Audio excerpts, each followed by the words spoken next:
Hello, and welcome to this live stream of today's public meeting brought to you by Downtown Gun Rapids, Inc. We will begin shortly. Please keep your sound on, and we'll see you soon.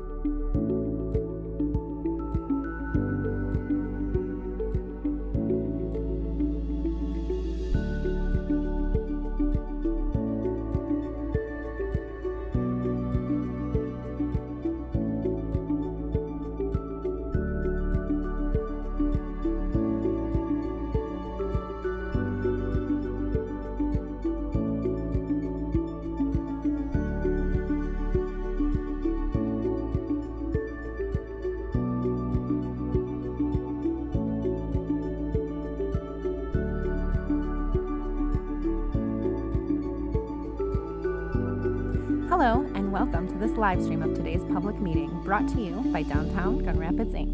We will begin shortly. Please keep your sound on, and we'll see you soon.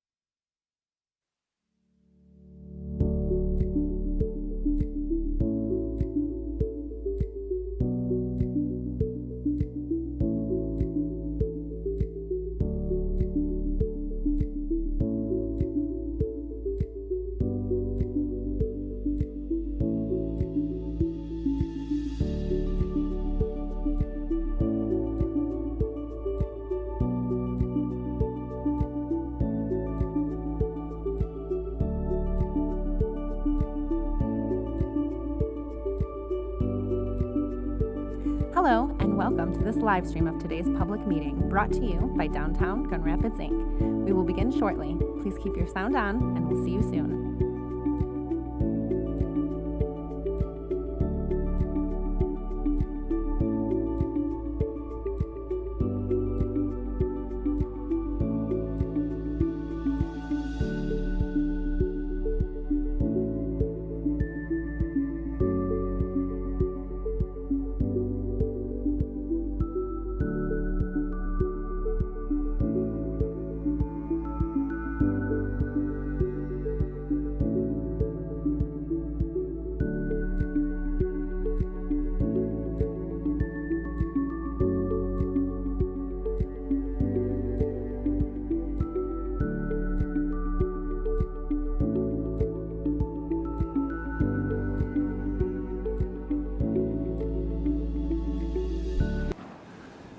Good morning, everyone. I'd like to call the meeting to order.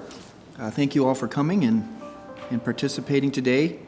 The first item on the agenda is to approve the meeting minutes from June 21 of last year. I was a little surprised at how long it's been since we met, to be honest. It doesn't seem that long, but time has been flying. And just, again, looking at the minutes, we were meeting virtually last year. It's great to be meeting in person, so welcome. I'll make the motion. Thank you, Rick. Deidre, thank you. Any discussion before we call for a vote? All right. All in favor, please say aye. Aye. Opposed? Thank you. All right. The second item on our agenda is the approval of the financials from March 31, and Tricia is here, so take it away, Tricia. Thank you. Good morning, everyone. In your packet are statements through March 31, 2022. We are about 16% of the way through the budget this year, so we still have some money left to spend. You can see that both summary and winter taxes have been posted, and our property tax increment came in a little bit over budget. The majority of our spending has been on the Dash North and administration. Your list of invoices that have been paid since the beginning of this fiscal year is in Statement C. and I would ask for approval for Statement C, but I'm happy to take any questions on any of the statements if anyone has any. And just, again, we try to do this each meeting, but for clarification, I know some of the amounts in the statement for Statement C are quite small, but it's our share of those expenses for our proportionate share for those expenses. That's why. That's correct. Yep. So.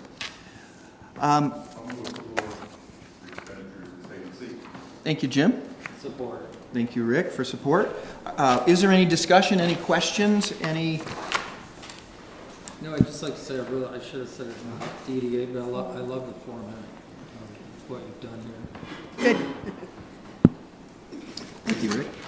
All right, then I will ask all those that approve Statement C, please signify by saying aye. Aye. Opposed? Thank you. All right, the next item on our agenda is the audit for 2021, and Tricia will have you talk about that too. Yes, Plant Moran did the audit for the city as well as the city's authorities.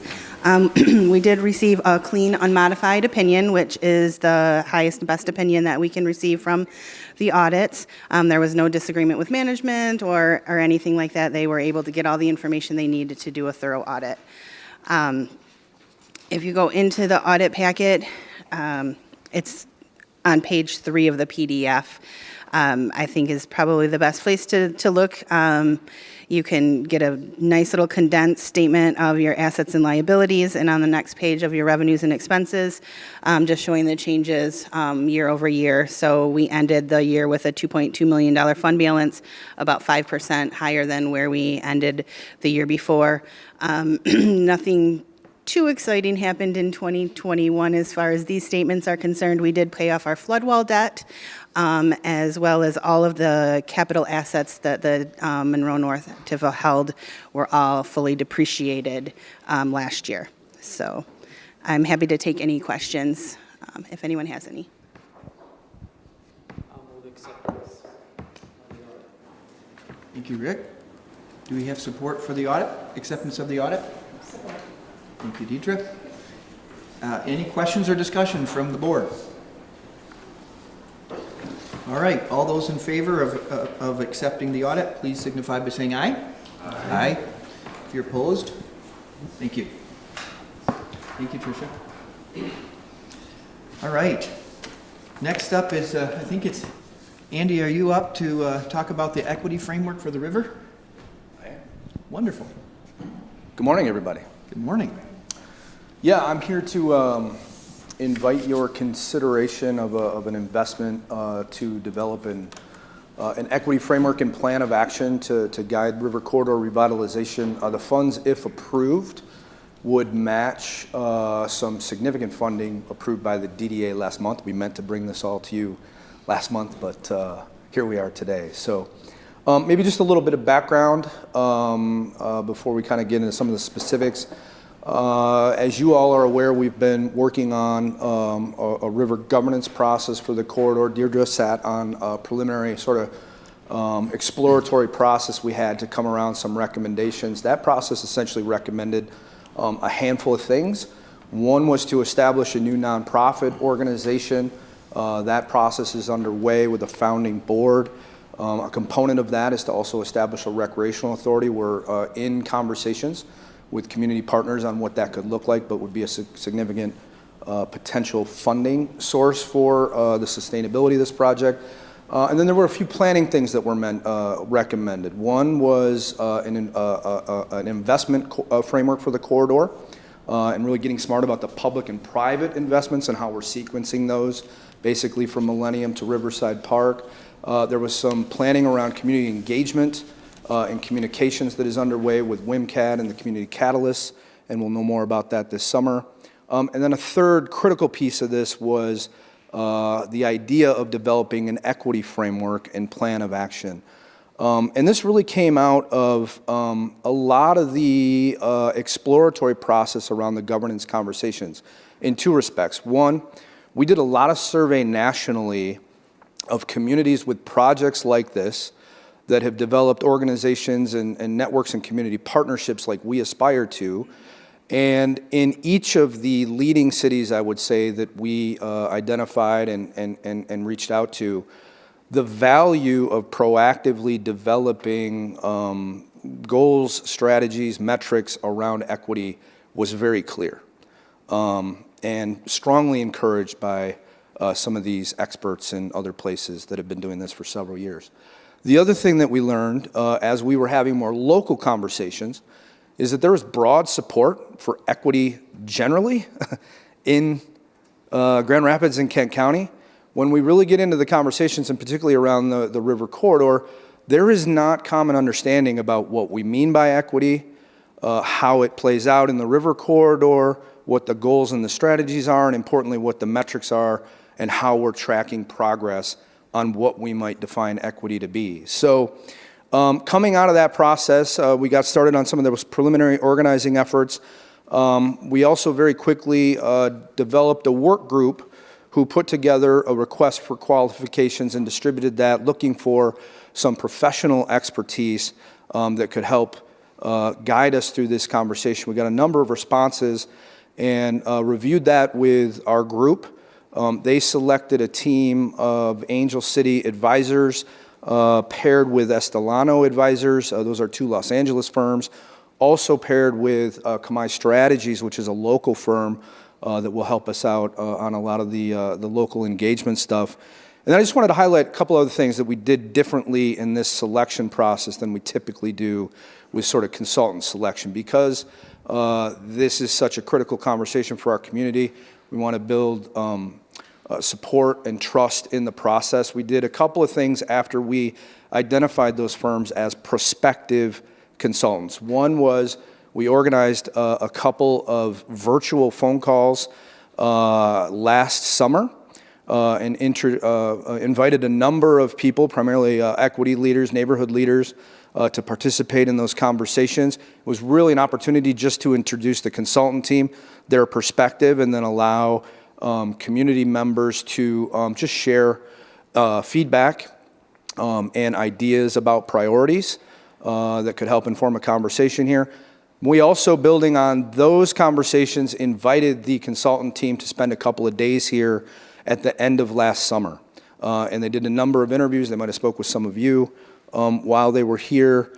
And really what we learned through that process was that we have a highly qualified team, and there is really a good bit of enthusiasm to move ahead. So just a little bit about the consultant team. I won't get into all of the details, but they are very qualified. I think one thing that is very unique about them is that they understand a lot of different issues and speak a lot of different languages in terms of projects. So Angel City in particular is a firm of a gentleman, and some of you might remember he was here and gave a talk during our governance exploratory process.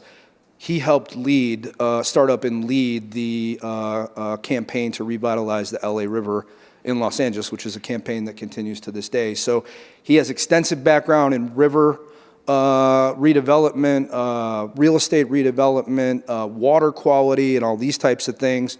Also paired with another firm in Estelano that has considerable expertise across a range of issues, including housing, civic governance, climate change, and a lot of different sort of issues that I believe that we're going to encounter and talk about in this process and what it means. So that's a little bit about the team and our process. The request for you today is for $40,000 to match a significant investment from the DDA to get this project started.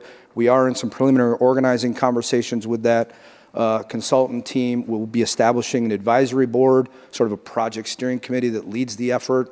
I anticipate that'll be starting up late spring, early summer. The goal is to wrap the process. We'll see how it goes by the end of the year. And I think that's a good summary. Any questions? Thank you, Andy. Appreciate it. Are there any other questions before we? All right. Did you talk about the local team? You talked about the two from Yeah. What about the Yeah, sorry, Kamai Strategies, and Candy Isabel, she is the third sort of consultant on the team and has some pretty good recent experience, particularly on the southeast side of the community with engagement. Recently was a part of the 49507 project, so some good community connections and relationships there that can help inform these conversations. Thanks. I just want to say, sitting on that initial committee, it was like overwhelmingly the number one thing that people were concerned about was the equity of the project. And so I think this is a really good start, and I just applaud you for taking this step and moving in this direction. Thanks for saying that. One thing we learned from the other communities that we looked at nationally is they were all in a reactive position on these issues, trying to figure out how to respond and manage them after significant spends of money and investment, both from the private and public sector. So a lot of encouragement from folks that have gone before us on these types of complicated projects to be really proactive in these efforts and define what you mean up front. I would move approval. Thank you, Rick. Support. Deidre, support. All right. Any other discussion? All right. All in favor of funding the recommendation, please signify by saying aye. Aye.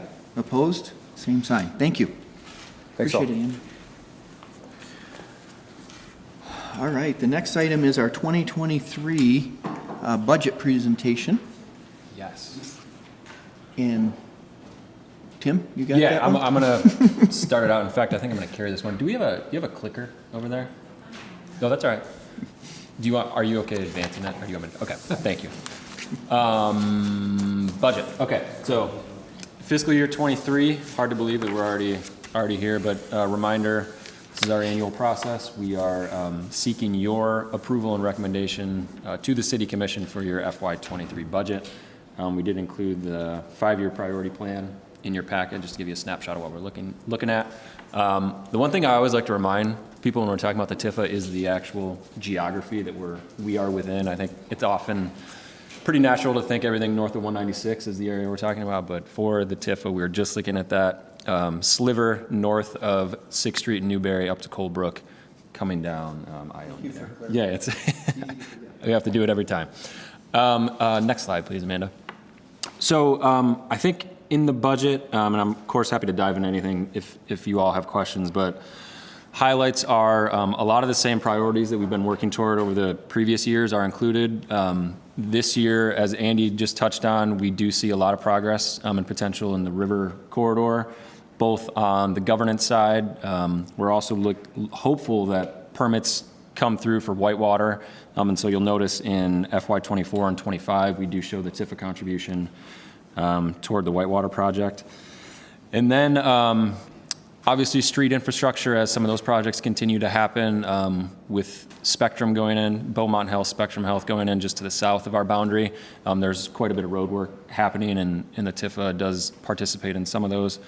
The DASH infrastructure, as well as the service, we are proposing to continue to fund. And then I think importantly, and we'll hear more about this in a moment when Trevor gives his presentation on the master plan, but the improvements to Canal and 6th Street, which are a centerpiece and a huge part of the land in Monroe North Tifa, are slated for some improvements, and we really want to be a huge partner in that with the city because we think that space and that park has the potential to be a real signature in downtown in the park system. So those are really the highlights I wanted to touch on in terms of projects. Here you see the breakdown in terms of GR forward goal for funding. No surprise, goal 1 carries the bulk of it just because of the infrastructure related work. And then on the next slide, I think is just the full wrap-up summary of the full budget request. So a little over 1.4 million is what we're seeking. If you had questions on revenues, notice in table 1 of the priority plan, we are showing just shy of $580,000 coming in this year, but with our fund balance as it is, we have more than enough funding to help support the work that we're proposing. I think I'll stop there, and if anyone has questions, I'm happy to take them. Any questions from the group? All right, I would just give a couple of my comments. Please, you're the chair. I was looking back at the DASH service that we've supported, right? Yep, yes. 2012 it started. Deidre, does that sound right? No, it's right.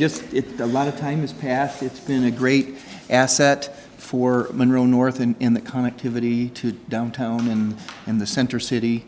So I'm pleased to see, that we're continuing to support that.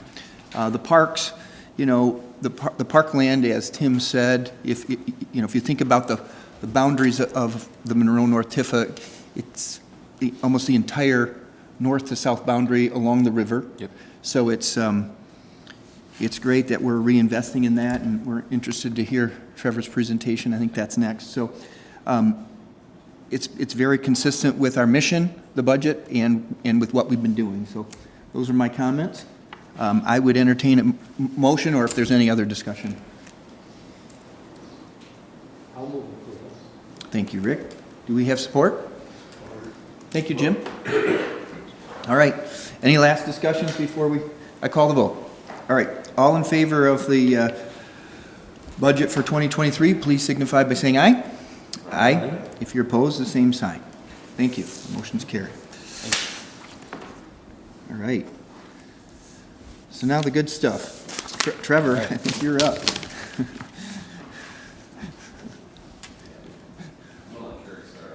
Oh, Carrie, okay. So, hi everyone, my name is Carrie Enriquez, and I'm the. It's exciting, my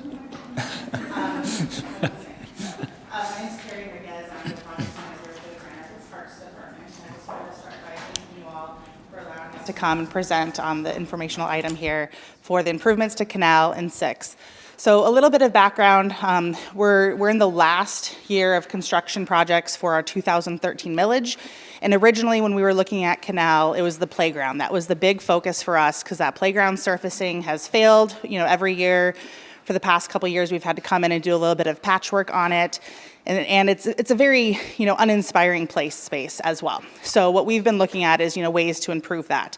But when we, a couple years ago, kind of started first looking at it, we decided, let's make this a larger master plan. Let's not just focus on one component of that park space.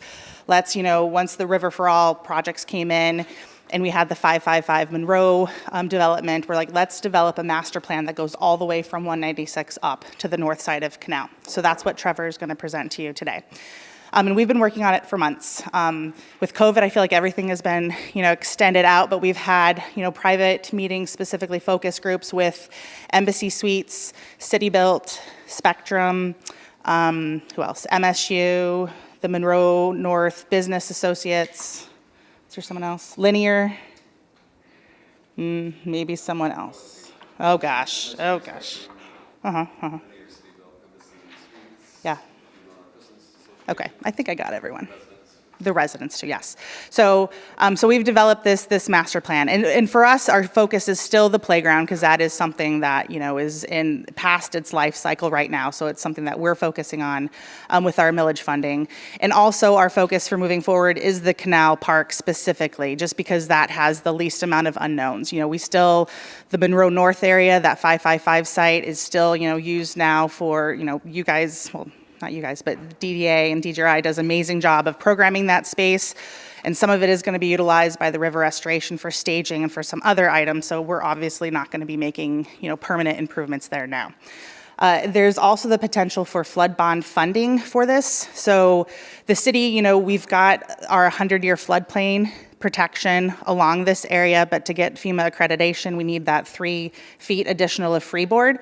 So that's what this project would do as well. The trail that goes through it would provide that 100-year flood plus 3 feet elevation to get our accreditation from FEMA for that. So with that, I think I will pass it on to Trevor. Last thing is timing. What we're looking is kind of coming up with a phase 1 project based on the funding that we have and moving forward with construction documents this calendar year, and then construction would start in spring, summer of 2023. So with that, Trevor. I have my own. Is this on?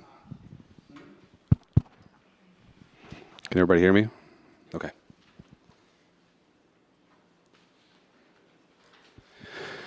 Well, thank you for for having us this morning. It's exciting to, having been involved, I guess, since the Green Grand Rapids initiative, which is dating myself a little bit. It was prior to 2011, I know that.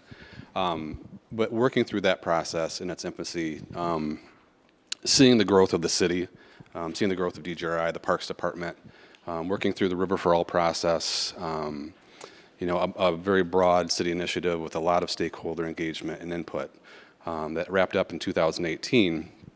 And over the last several years, having the opportunity to be part of this transformational project, in conjunction with Grand Rapids Whitewater,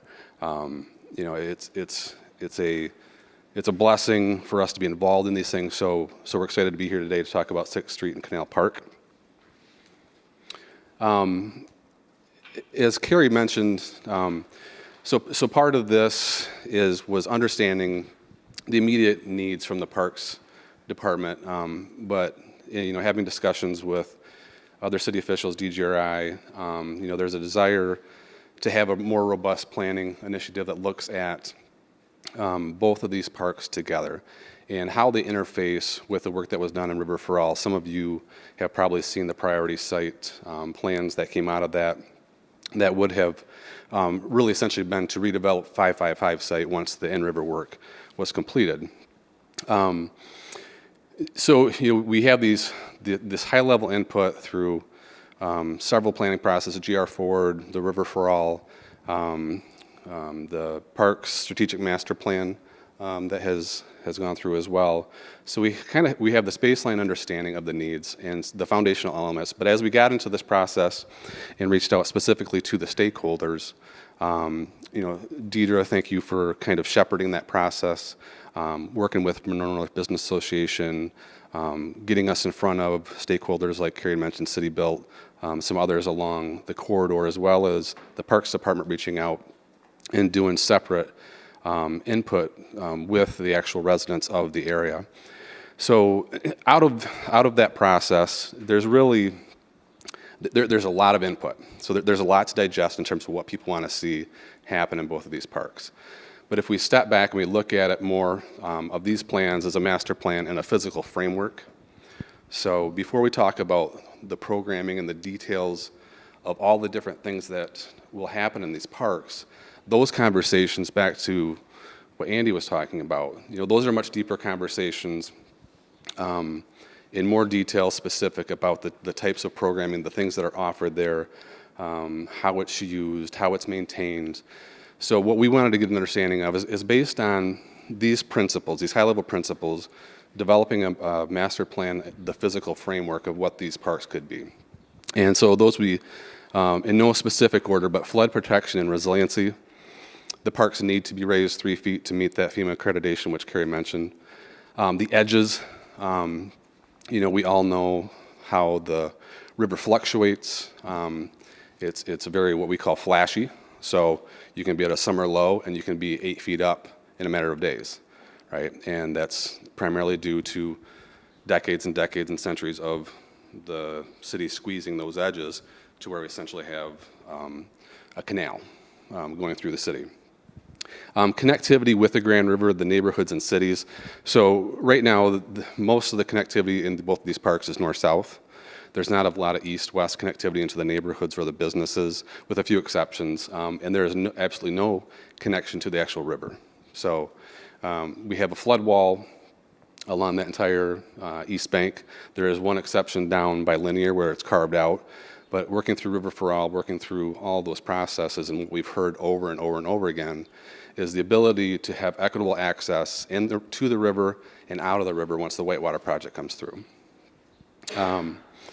Ecological health of the river and its edges. So based on the watershed of Monroe North, everything pretty much slopes from east down the hill towards the river. And so this park currently provides that buffer, but at the same time it's mostly turf. It's mostly a lot of asphalt. There's parking lots there. So how do we re-envision an edge that's more consistent with the natural hydrology, the natural feel of what the river is, and protect the stormwater that's coming from the neighborhood through the parks and actually make it an asset and a teachable moment, for the people who are in the park. And I think probably the biggest thing that as we look at the input, high level and also talking to folks, is really, it gets back to the equitable piece, but it's also this flexible uses and being able to increase the cultural and inclusive programming opportunities. So over the last decade, what we've seen, regionally and nationally is really park spaces have been transformed into really living rooms or front yards.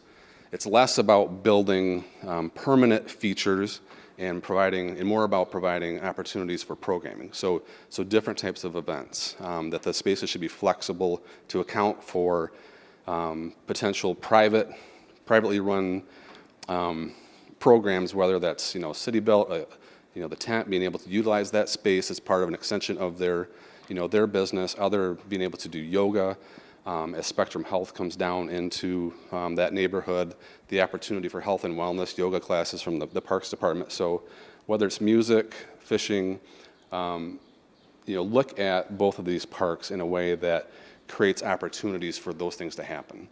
And so that's where when I talked about the details of, that's part of the input, but that's also where the magic's going to happen is once we have those further conversations, with a broader spectrum of users, we'll fully understand, what that programmatic component is.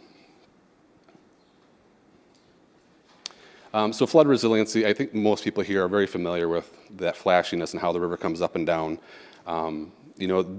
These two parks aren't inundated too much because the lowest wall is about 608, but there are times where it crests above that.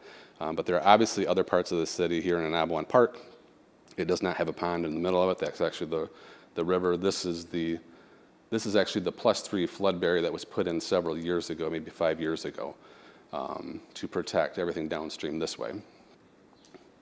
Connectivity with the Grand River, the neighborhood and city, so opportunities to get down to different levels of access to the river to provide access along its edges, different types of non-motorized watercraft uses, connectivity through shared use trails, and then east-west connections, better connections from the park into the business and neighborhood district. Again, talking about ecological health of the river and its edges, primarily looking at what we call the ordinary high water mark. So that first 5 feet from the summer low, 5 feet up, that's kind of the critical zone. And that's where a lot of the flooding occurs, and that's where a lot of the scouring happens. That's where it's critical to have a regenerative landscape ecology in those edges. One, to make the banks more resilient, but they also provide pollinators. They provide a different aesthetic. They create a healthier river system. Flexible uses increase cultural inclusive programming opportunities.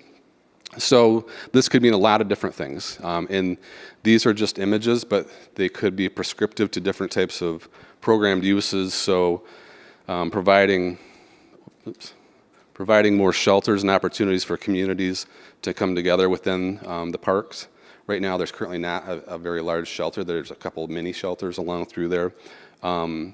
Linking opportunities along its edges for just general play and leisure along its edges, potential food trucks, activating those spaces with movable chairs and seating, giving more flexibility to how those spaces are used.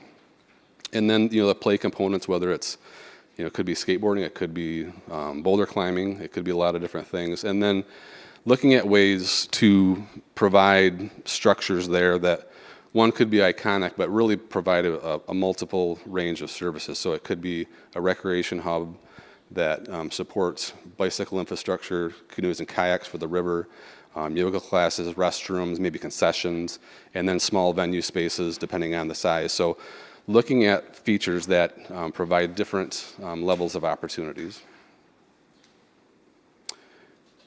And then additionally to this, and I'll get into this in a little bit more detail, but really understanding, the history, not just the history of the ownership of these lands, but talking with the folks who are still here and live with us in this community and understand what is important to them. Is it important to tell the stories of things that have happened, of things that that they are proud of? They have needs too, and things that they would like to see happen in their park system. So we've been engaging with the Grand River Band of Ottawa Indians. I don't know if Kim's here, but Kim has been a good ally here at DGRI, as well as making that connection. We've also worked with them at Anabuan Park. And we've always valued and enjoyed our time meeting with them. They are a wonderful group. They give a lot of insight. They're very graceful in how they give us that information. And it's important because I think, what's important in all of these spaces up and down the river is that there's cultural relevance, and they tell a story, and there's an educational component along with it. So this is a high-level plan, and so you have all of this in your packet. I know it might be hard to see up here on screen, but on the top is really the existing conditions. So northwest to the right, so 555 is down here. This is 196. So really, this is the existing canal park. You have a parking lot in front. Obviously, the dam and the access to fishing here. So let me backtrack just a little bit. So what our understanding is when we look at the potential use of this park, or both of these parks, is the understanding that in phase 3 of the in-water work that the 6th Street Dam will no longer be there. So as an adjustable hydraulic structure is put upstream in phase 2, they come down in phase 3. That's when, as Carrie mentioned, they would utilize this parking lot to reconstruct this section of the river. So the dam here, as we currently know it, would not be in that condition at a later time. It's more Class 5 rapids on the west bank along Fish Ladder Park, and a Class 3 rapids. So this will be navigable through this whole section.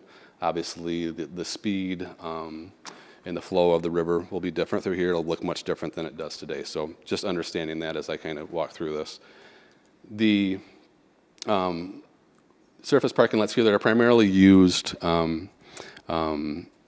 by residents, and we have been working with Mobile GR2 to understand, how often those are used, when they're used, and to help us, kind of tell the story and understand the need for the parking within the park.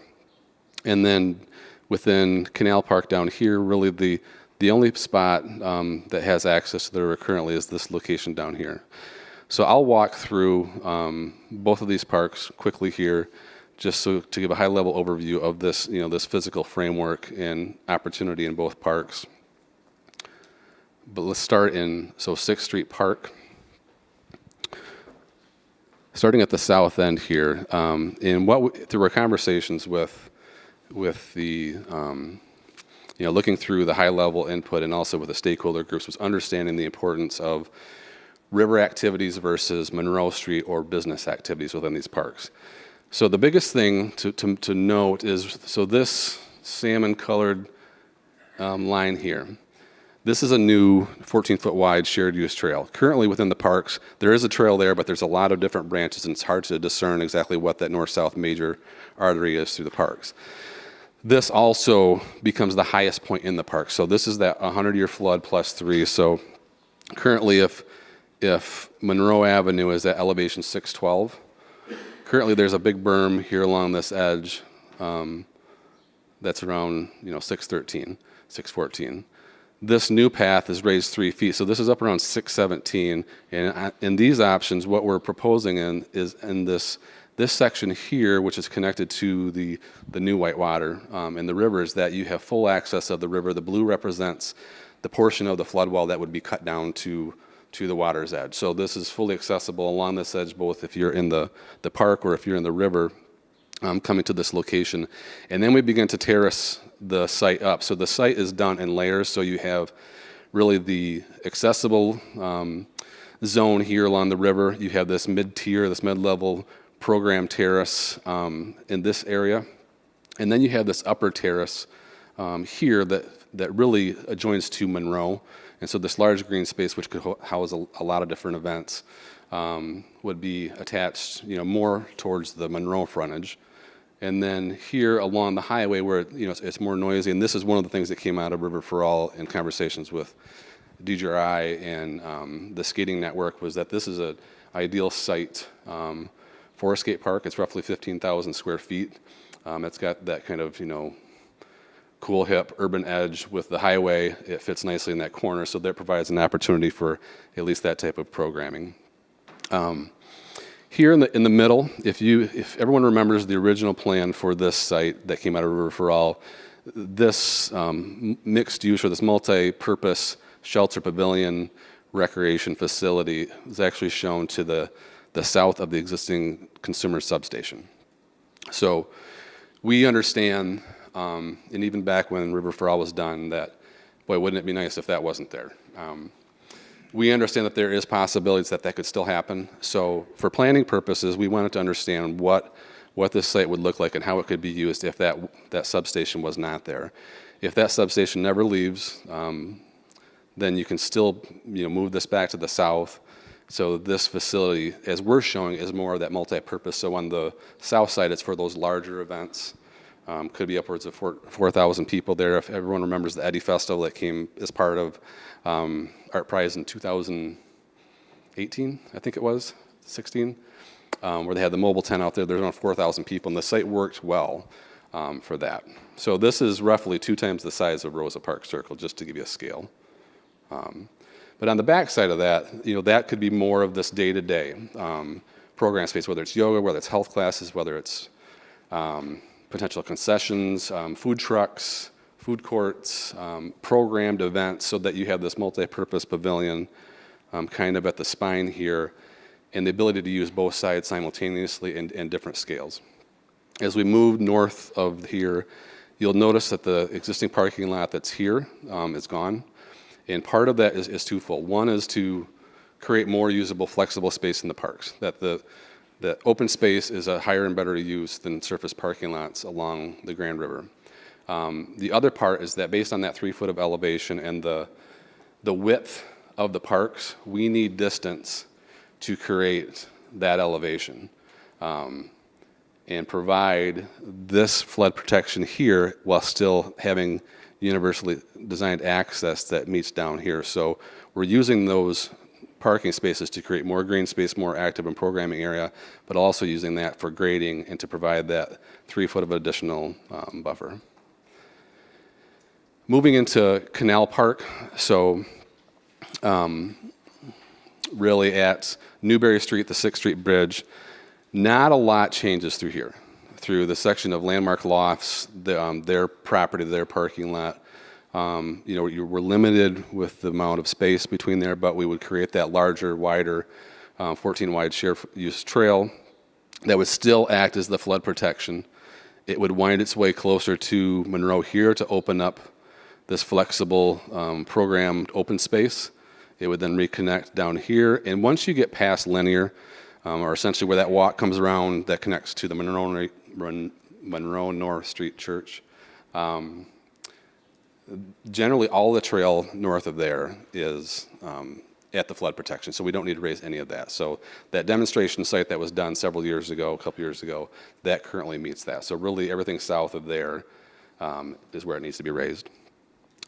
Opportunities like this where there, as an existing parking lot that the Parks owns, and obviously, Parks owns all of these parking lots, the city, is that this one for the last year or two has been, one of those test projects where seeing how private enterprise can utilize public space and how those two can work together. And I think it's been very, very successful if you ask both the business and the users of those spaces. So that is one of the things that we've heard that should be encouraged, not only in this space, but here this may house a more permanent type of structure, a flexible structure that could meet the needs of those types of events and those types of partnerships.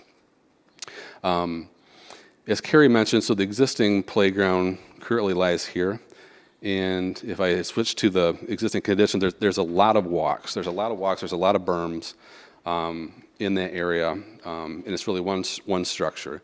The intent here would be, because we're raising grade, potentially along Monroe, is to remove, there's a second wall here, and make these parks reconnect with the river better than they currently do, without guardrails, without all these barriers in front of them, and then utilize the 9 foot of fall from the top of this new trail to down here to really create a more dynamic play space that allows for Equitable, inclusive play allows for risk. All those things that we like to see and kids like to see and adults like to see now is not just plastic slides and those kind of things, but opportunities for they can discover their own type of play.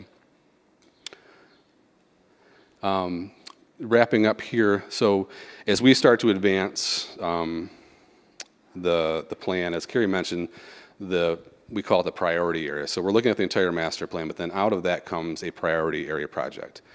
And from the park's perspective, they've always wanted to understand what this play space could be. So we are in the beginning stages of trying to understand in more detail what that play space could be, and partnership along with this is continuing to work with the Grand River Band and other Anishinaabe leaders so that this play space can be one of those stories, can be one of those elements. I know the city is also working for an Arts and Humanities grant with the Grand River Band and other leaders to have that story told, whether it's through sculpture or art or different ways of wayfinding throughout the park. So our intent is to kind of flesh through these designs a little bit so we understand what maybe the constraints of height are, but then really start to dive into what could these play spaces mean and how can they be reflective of the culture and the stories that they'd like to tell. So with that was a lot of talking. Do you have any questions? Can I answer anything for you? Next steps, where we're at. Jim? Thanks, this was really helpful. A couple activities, I wonder how this relates to them. One is if I want to put in a kayak somewhere and float down a significant drop, is anywhere along here where you put in, and is there a space for that? That's one. The other is, there's currently a lot of fishing that happens from people all over the community. How does this engage that activity on the river? Those two things keep coming to my mind. Yeah, and we hear those questions a lot because as we're focused on one project, we should probably pull out, and look at all of the different river projects combined. So the answer to your first question, Jim, about access is that 6th Street and Canal are both parks that will have access in and out of the water. So here in Monroe North, or the 555 site, that opportunity to get in or get out would be here. As we went up into, I probably didn't talk too much about this, but next to Linear, there currently is a spot, but that space right now is very dark. It's not hospitable to people-centered space. So the idea here was to reconstruct this as a put-in, put-out location for that you would have barrier-free canoe and kayak launches that could be pulled out, but that this space becomes much larger, and it really becomes that space. If you're in a canoe or kayak, you can come in there, or you can put in there, and you have the ability to put your canoe or kayak in a locker and then go down, to the businesses, or vice versa, come into the district, load there, park, and then continue down. There are other spaces throughout the downtown and throughout the kind of the River for All planning process. So north of Leonard, where the potential adjustable hydraulic structure is, that is really where we'll call it the Whitewater Project stops.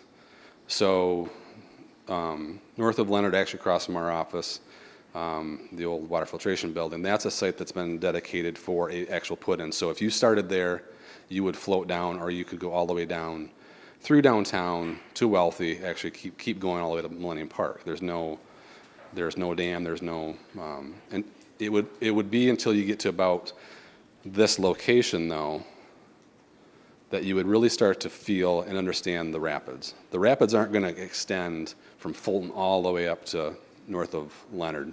From this location, from 6th Street Bridge up to north is really going to be kind of the same still water. There'll be some more exposed limestone shells based on the water fluctuation. But there are also inputs and outputs planned for Fish Ladder Park directly across from this site here. The library, which we're working on with the Grand Rapids Public Library or Public Museum. There are 2 locations there based on the in-river water features so that you can put in or get out quickly. in those locations. Directly across between JW, Marriott, and the Blue Bridge, there's another location being planned to come out of the river, and then further south, a put-in takeout spot at Wealthy. The question is, that needs to be worked through, is how much of this is intuitive to the user? Not everybody's going to want to go all the way up to, north of Leonard. They might just want to put in here. So there's multiple opportunities based on your skill level or what you feel comfortable with and how long that journey might take. There's also the part that has been discussed, since kind of the River for All planning process is there's going to be vendors and guides and outfitters, once this happens. And I think that's the part, working with Mobile GR, working, what does that circulation pattern look like? So if you're dropping in at the top, you're being picked up at the bottom, is there a need for potentially, not a parking lot per se, but places where you can come into the park, offload, or someone can pick you up? So I think that level of detail still needs to be worked through. What was the second part of your question? Just fishing access. So, there's yeah. a lot of offshore, shore fishing Right. for So decades. from our conversations with the steelheaders, and obviously they've had much broader or more detailed conversations with Grand Rapids Whitewater, is right now the fishing is kind of consolidated at the dam.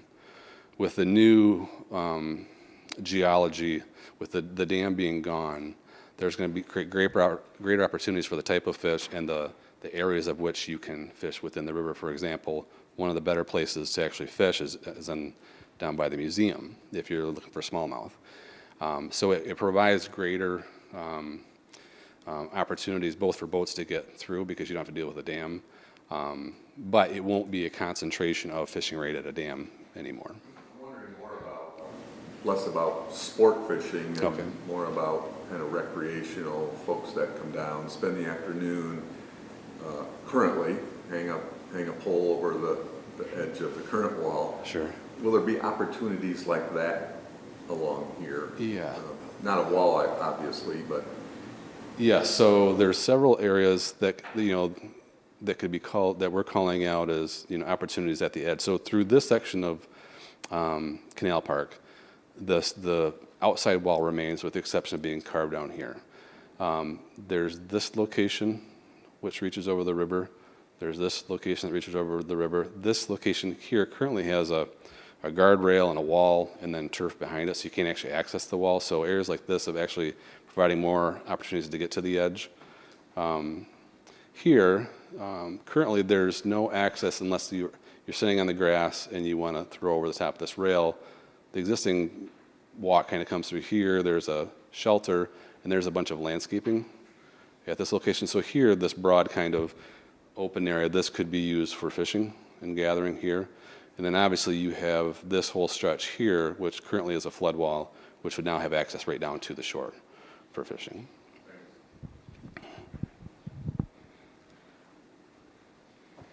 Anybody else? So just a question. Rick? So the amount that's in the budget, is $750. correct. So what will that be used for? I assume this is phase one. The amount that's in the budget, say that again. So, yeah, in the FY23 priority plan, we had 750,000 program for this year and next year. At this point, that's really just an indication of our commitment. I think we need to understand. Placeholder. Yeah, we need to understand more, obviously, what it's going to cost. But I think we are extremely supportive of this and want to help move it forward. It may need more, but we'll know more as the design finishes up and it goes to bid. Yeah, and Rick, to your question too about the funding, we're working through the overall cost estimates. We estimated what the 555 site was during River for All. And as we look at the priority, we are going to look at what the overall cost of 6th Street is. But based on knowing that 6th Street with the potential move of consumers, the 555 site that's going to need to be torn up during phase 2 of the in-river work, we know that park probably isn't going to see a lot of physical change here in the next year or two. Just kind of based on, it wouldn't make sense to do that and then tear it back up when those projects come along. Canal Park is really kind of what we're focusing right now, and we're working through the preliminary budgets for the playground, which is parks, but then also looking at the overall project cost if that was one project or if it's phased in different ways. And there are multiple funding sources, both from parks, the TIFA. We're also working with environmental services. There's flood bond money that is reserved for flood improvement. So part of this trail, because the trail is on the berm and the berm is the flood protection, we can kind of group that infrastructure and that scope of work into those flood improvements. So we're looking at different ways to allocate the overall cost. Trevor, just a question about, is there any, and I know we're bringing people to the river, but is there any like splash park or water, I guess fresh water interaction? I see the B option in the playground. It looks like water, but is that more representative of water, or is there kids, bubbling water that they play in? Sure. So in this iteration, that is actually representative. So I didn't spend a lot of time going through these, but this is more about the ecology and the history, the story of the Grand River, both through pre-settlement, settlement, industrialization, and the types of things that happen to make it where we are today and tell that story. So this is more like poured-in-place surfacing with undulations, not an actual water. Okay. We haven't heard to date of anything about splash pads within these parks, but no water feature at the moment. Yep. Okay. Other questions for Trevor? Well, I was just reflecting as you went through this. My history here in Monroe North goes back to 1990. And at that time, there was no park. It was a railroad that had been removed. There was a path along the river. There was a lot of overgrown trees, mounds of dirt. Where 555 is was an old motel that prisoners coming out of the jail were re-entered by being housed at that motel. And it wasn't a place that anybody really wanted to be. So I applaud the city's forethought to purchase the railroad right away and to do the parks and even get them into the condition they're in today. But because I think that actually stimulated some of the residential redevelopment of those old buildings in kind of the 2000s. And it's just fun to see as it's progressing the development of this area. It's a huge part of Monroe North. It's part of Monroe North's identity, really, in my mind. And this will change it from again, you're just getting my kind of ramblings, but it seems like it's a through park right now where people run or bike or walk their dogs, but they're not staying long. I mean, there are some fishermen, like Jim mentioned, the regular fishermen that throw their lines over the rail and spend an afternoon there fishing. But it feels right now like it's more of a transient park where people are just moving through, right? And this will be a very impactful, and I'm excited for what's coming. So thank you. Yeah, and speaking of the railroad, just to add to the group, if those of you who don't know, so Parks Department, ourselves and Fishbeck, we're also working on that gap. So the trail gap from Riverside Park and Street to Leonard. So that's received multiple trust fund grants. It's received federal TAP funding. We're in the process of taking those visions, plans like this, and into construction drawings. So I mean that one is scheduled, fingers crossed, for construction in 23 as well. So that really, as much as these parks need to be updated and need some of these proposed improvements in programming, that's going to be a vital piece to connect the northern residential areas and from the southern to get up to Riverside Park too. So. Absolutely. All right, any other questions for? I just had one comment. I actually took a walk yesterday. It was just gorgeous out, and so I was able to walk. I've been able to a couple times now in the last couple of weeks. And it is definitely a very much a north-south trail. And so I would encourage paying particular attention to some of the crosswalks that are along Monroe. It is extremely difficult to cross anywhere on Monroe. And so I think paying attention to some of those crosswalks and getting some better signage. I don't think cars still know to stop when there's someone waiting at a crosswalk. It can take quite a while, and sometimes it's the traffic has gotten a lot faster on Monroe. So really paying attention to those, being able to access from east-west to get. Yeah, absolutely.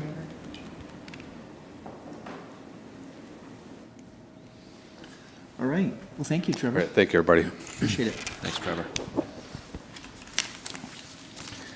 Tim, do you have a report for us? I do. Just three quick things. One, I think most of you are aware, but 2 weeks ago we got an announcement that DGRI is going to be receiving the $55 million grant that'll come through the DNR. That'll be for development and implementation of the Grand River Greenway plan, of which Canal and 6 is a component. So there's still a lot to work through in terms of how that's going to be administered, in terms of identifying additional funding to do some of those projects. But nonetheless, we are happy to see that come through to give us some more work to do. And Andy, I think, had to step out, but did a huge lift to bring that home. So wanted to acknowledge that. Second, on a staffing note, I mentioned this at the DDA, but if you're not aware, this is Amanda Sloan's last meeting with us. She accepted another position. So just wanted to congratulate her and say thank you again publicly for all of her time here. Wish you the past best. couple of years. And then lastly, I also said this at the DDA, but I think just acknowledging the kind of somber moment that we're in today. Obviously, our hearts go out to the family and the community during this difficult time. Our role currently at DGRI is just to continue to share information as we learn it. During the meeting we were just in, both the Downtown Neighbor Network as well as our business newsletter, we sent out updates based on what we know in terms of press conference today and any planned demonstrations. And beyond that, we just want to play whatever role we can to help the community find space to grieve first and foremost, and then to move forward in the future. So those are the three updates and highlights I wanted to provide. All right. Thank you, Tim. Any questions for Tim from the board? All right. Public comment? Sure, yeah. I can be a from OGR. I am your OGR liaison for Monroe government at the PDA. Yeah. Thanks, Ben. Yeah, thank you. All right, is there any board member discussion amongst the group? Just really glad to be back in person. Yes, Yeah. absolutely. It's good to see you all again. Right. It's been a long time. All right, thank you. Then our meeting is adjourned. All right.